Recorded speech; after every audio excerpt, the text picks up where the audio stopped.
बघा, काही माणसं रोज 10 तास काम करून एक काम 45 दिवसात करतात. जर मजुरांची संख्या पूर्वीच्या 6/5 पट केली व कामाचे तास पूर्वीच्या 2/5 पट केले तर तेच काम आता किती दिवसात संपेल असा प्रश्न काळकाम वेग या घटकावर आधारित सोडवत असताना लेकरांनो, काही माणसं रोज 10 तास काम करून, मग इथं काही माणसं याचा अर्थ पूर्वीचे माणसं किती हा प्रश्न मनाशी. इथं पूर्वीचे माणसं, लेकरांनो लक्ष द्या, पूर्वीचे माणसं उदाहरणार्थ आम्ही ते यम समजायचे. पूर्वी काही माणसं रोज 10 तास काम करून, म्हणजे पूर्वीचे तास, पूर्वीचे तास किती, 10 तास काम करून एक काम 45 दिवसात करतात. याचा अर्थ पूर्वीचे दिवस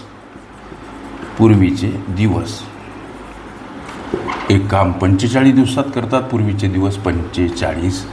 लेकरांनो, ही झाली रास 1ची समीकरण स्वरूप मांडणी. आता रास 2 काय म्हणते बघा.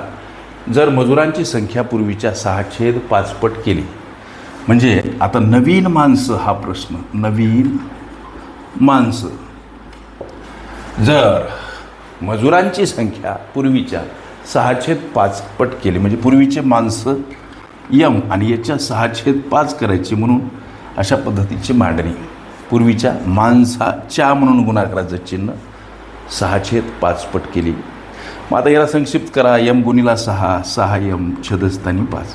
नवीन माणसाचं समीकरण स्वरूप गुणोत्तर 6 यम छदस्थानी 5. सर लक्ष द्या, पुढं काय म्हणते. आणि कामाचे तास पूर्वीच्या 2/5 पट केले, म्हणजे नवीन तास किंवा नवीन कामाचे तास.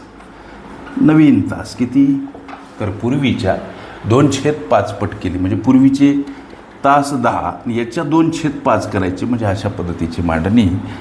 5 दोन्ही 10. इथं गुणाकाराचं चिन्हच का घ्यायचं, तर पूर्वीच्या तासाच्या 2/5 पट तास केले. पूर्वीचे तास हे 10 आणि त्याच्या चाचीचे ही पदं सोडत असताना आम्ही नित्य गुणाकार करत असतो. लक्ष द्या, पूर्वीच्या 2/5 पट लक्षात घ्या, नवीन तास असणार आहेत म्हणून अशा पद्धतीची मांडणी. 2 गुणिला 2 याचा अर्थ 4 तास हे नवीन तास. लक्ष द्या, पुढं चला. आम्हाला प्रश्न विचारला, असं केल्यानं तेच काम आता किती दिवसात संपेल. दुसऱ्या राशीमधले लेकरांनो दिवस काढायचे. लक्ष द्या, ही झाली आमची, लक्ष द्या, ही काय झाली आमची रास 2. याला रास 2 म्हणा. मग आता याची मांडणी सरळ सरळ MDH ही रास 1 बराबर MDH ही रास 2. लक्ष द्या, यम म्हणजे काय, हे पूर्वीचे माणसं यम. लक्ष द्या, पूर्वीचे तास किती हो सर, तर 10 तास. या यशला अगोदर लिहा लागलो. लक्ष द्या, आणि पूर्वी ते काम किती दिवसात करत, 45 दिवसात. हे डीचं मांडणं इथं. आता नवीन माणसांची संख्या किती, 6 यम छदस्थानी 5. 6 यम छदस्थानी 5. नवीन तासाची संख्या 4 सर. आता किती दिवसात करतील, म्हणजे दुसऱ्या राशीतील आम्हाला डी काढायचा. हे 2 पदं ह्या 2 राशी परस्परांना भागीला आहेत लेकरांनो, म्हणून इथं या यमसाठी हे यम, या यमसाठी हे यम इथं कटतात. मग आता इथं 10 आणि 45 यांचा जर गुणाकार केला तर 450 एवढा येतो बराबर. इकडं उरलं काय हो, तर 6/5 त्याच्यासोबत गुणिला 4 गुणिला D2. मग आता 450 बरोबर 6×24 छदस्थानी 5. लक्ष द्या, बराबर D2.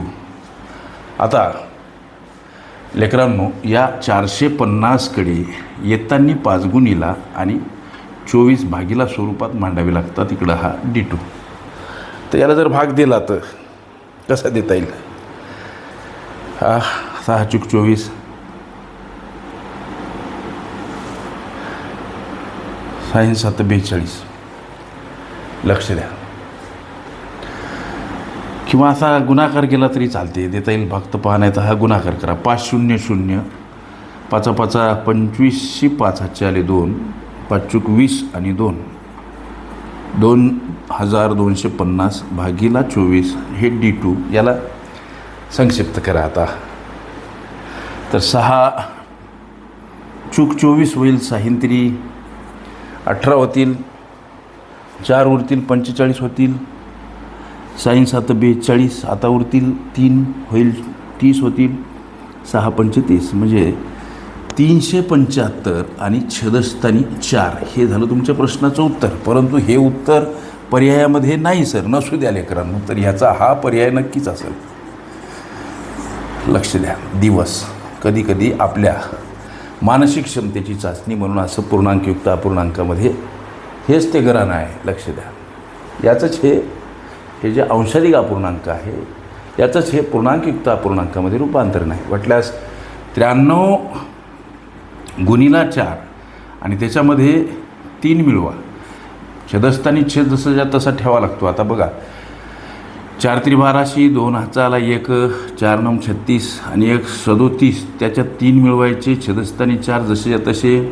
आता 372 आणि तिच्यात 3 मिळवले म्हणजे 375. छेदस्थानी 4 हेच ते गोष्ट आहे. लक्ष द्या. पूर्णांकयुक्त अपूर्णांकाचं अंशाधिक रूपांतरण करत असताना छेदाने पूर्णांकाला गुणायचं असते. त्यामध्ये अधिक असेल अंश मिळवायचा असतो, वजा असेल वजा करायचा असतो, छेदस्थानी छेद जसाच्या तसा मांडायचा असतो. म्हणजे याचंच हे तुमच्या प्रश्नाचं उत्तर. 93.304 दिवस. ओके. काळ काम वेग ही माझी प्लेलिस्ट अवश्य बघा. त्यामध्ये विविध स्पर्धकांनी विविध अंगांनी विचारल्या संभाव्य अशा असंख्य प्रश्नांचा सराव तुम्हाला करता येईल. ओके.